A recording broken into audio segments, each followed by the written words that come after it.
Salam, salam, outsider, le débrief commence maintenant.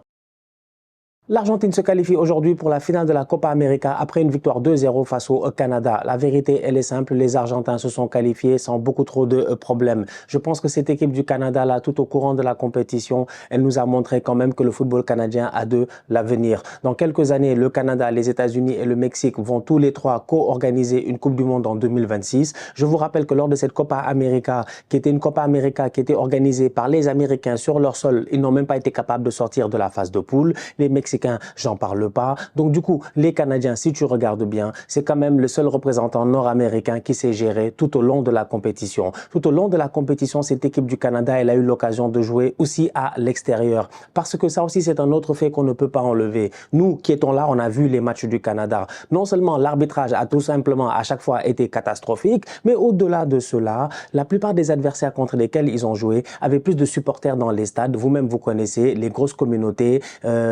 d'Amérique latine qui sont présentes aux États-Unis. Donc quand le Canada va jouer face au Venezuela ou quand le Canada va jouer face à l'Argentine 2 fois dans la compétition, le Canada joue presque à l'extérieur. Cette équipe du Canada là aujourd'hui, elle est arrivée face à une équipe qui a Léo Messi. Voilà, qui a Léo Messi. Léo Messi n'a pas beaucoup de temps. Ça, moi, je l'ai déjà dit. Plusieurs fois, je l'ai dit ici. J'ai dit Léo Messi va aller chercher son 9e ballon d'or. Que ça vous plaise ou que ça vous plaise pas, en fait, il va aller chercher son 9e ballon d'or. Non seulement il va gagner la Copa América, mais en plus de cela, il va nous traumatiser. Et d'ici décembre ou quoi que ce soit, je ne sais pas, il va essayer d'aller gagner des trucs, des Leagues Cup et puis des machins de MLS et puis tout ça. Léo Messi, c'est Léo Messi en fait.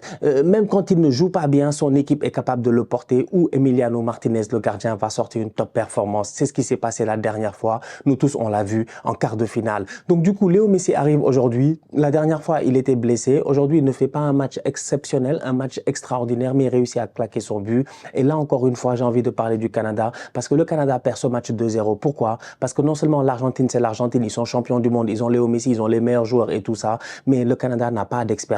Le premier but qu'ils encaissent de la part de Julian Alvarez, que j'appelle affectueusement le Glock. Vous-même, vous savez, parce que Pep Guardiola a une mitraillette qui s'appelle Haaland et il a un petit pistolet ici qu'il a caché au niveau de la cheville qui s'appelle le Glock. Ce Glock-là, c'est Julian Alvarez. Tu le mets à Manchester City, il rentre, il claque des buts. Cette saison, il a été exceptionnel. Cependant, avec l'Argentine, depuis la demi-finale de la Coupe du Monde, il n'avait pas claqué de but. Non, il a marqué la dernière fois face au Canada. Ok, aujourd'hui, il récidive encore une fois. Et là, tu le vois, ce manque d'expérience du Canada. Bombito, un jeune gamin de Montréal. Franchement, le boy a, oui, du talent, mais il lui manque énormément d'expérience. L'espace qu'ils ont laissé à Julian Alvarez, c'est abusé, c'est abusé. Je pense aussi que tu as, comment il s'appelle, tu as Alistair Johnson, si je ne m'abuse pas, qui est en train de couvrir le hors-jeu d'une manière abominable en fait. S'il s'aligne peut-être au même niveau que ses défenseurs, peut-être il y a une chance de jouer le hors-jeu. Mais là, il n'y a aucune chance. Donc du coup, les Canadiens, non seulement ils couvrent leur jeu, mais au-delà de cela, il laisse Julian Alvarez entre deux défenseurs et il y a au moins 3 ou 4 mètres en fait. Alvarez a beaucoup trop de temps. Les Argentins marquent un but en 3 passes. En 3 passes, c'est le gardien qui donne au défenseur, le défenseur qui donne, je pense, à un milieu, le milieu qui fait une passe en profondeur à Julian Alvarez. Ils ont joué un jeu direct en ligne droite. En 3 passes, ils ont réussi à claquer le premier but. C'est pas normal. Le deuxième but que Léo Messi vient marquer, un mini tap-in, un des buts les plus vilains de l'histoire de la carrière de Léo Messi. Je pense que lui-même, il sera d'accord. Cependant, c'est un but qui lui permet et qui permet à l'Argentine de sécuriser le score du 2-0. Là, encore une fois, tu as un Canadien, je comprends pas. Tout le monde monte, il est là, il couvre le hors-jeu. Lui, il couvre, mais pourquoi? Mais pourquoi? Mais il n'y a rien à couvrir là, franchement. Il fait même plus froid en ce moment. C'est l'été au Canada, sincèrement. Donc découvre-toi, mon gars, sincèrement. Monte, monte. Il est là en train de se couvrir comme un tocard. Comme un tocard. Il se couvre, il couvre Léo Messi. Léo Messi vient claquer ce but-là. Donc du coup, le Canada encaisse 2 buts aujourd'hui sur un manque d'expérience. Et au-delà de cela, le Canada peut marquer des buts. Plusieurs fois dans le match, ils peuvent mettre des buts.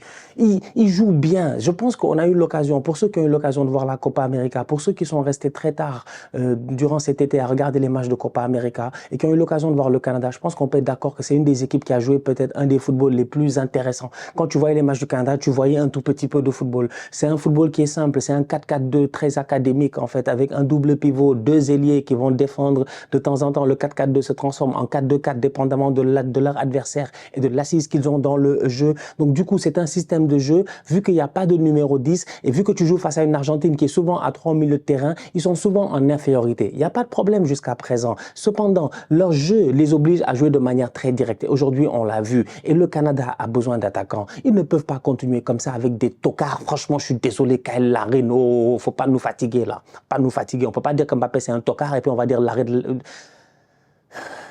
Je parlais de l'euro là, mais quand même. Hein, Kyle Lareno, c'est quoi ça? Des nullards, des rattaquants. Jonathan David, un rattaquant. Chaque année, on est là. Ouais, chaque année, je dis bien, chaque année, on nous dit Jonathan David a mis 20 buts en Ligue 1, machin, il doit quitter, partir en je sais pas où.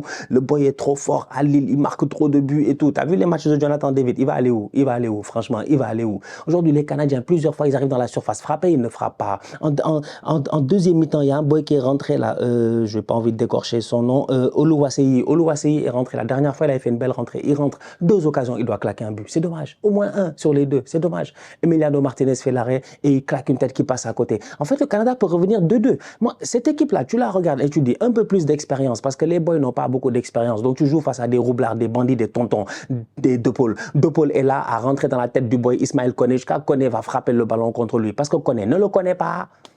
Il ne connaît pas De Paul. De Paul fait semblant. De Paul n'a rien. Il n'a absolument rien. C'est juste un bandit de chez les bandits. C'est un ancien de chez les anciens. C'est comme ça qu'ils sont, ces Argentins-là. Ils ont énormément d'expérience. Que ce soit De Paul, que ce soit, comment il s'appelle en défense, un boy comme Romero, Angel Di Maria, qui ne fait pas un grand match aujourd'hui. Il est sur le terrain, mais il ne fait rien en fait. Il n'a rien fait.